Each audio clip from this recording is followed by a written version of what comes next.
8 August 1942 భారతదేశంలో quit India ఉద్యమం ప్రారంభించబడింది. భారత్ చోడో ఆందోళన్పై మహాత్మా గాంధీజీ లీడర్స్ అందరూ జైల్లో ఉన్నారు. న్యూస్ పేపర్లన్నీ బ్యాన్ చేయబడ్డాయి.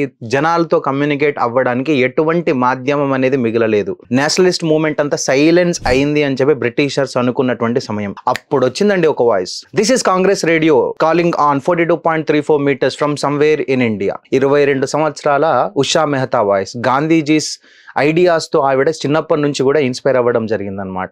రామ్ మనోహర్ లోహియా లాంటి వ్యక్తులతో కలిసి ఆవిడ ఒక సీక్రెట్ కాంగ్రెస్ రేడియోని షురూ చేశారు. దీని ద్వారా ఏంటనంటే జనాలకి గాంధీజీ యొక్క మెసేజెస్, ప్యాట్రియాటిక్ సాంగ్స్, న్యూస్ పేపర్లో ఇవ్వనటువంటి బ్రిటిషర్స్ మీద కథనాలు ఇవన్నీ కూడా ఈ రేడియో ద్వారా జనాల్లోకి చొప్పించేవాళ్ళు.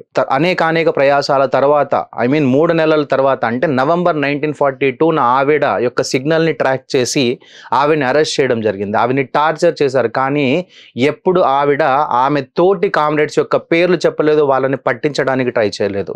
తర్వాత ఆవిడ చెప్పింది ఏంటంటే, it is a fight for freedom. Freedom is not given, it is taken. This is her line on freedom movement. Thank you, all the best and జై హింద్.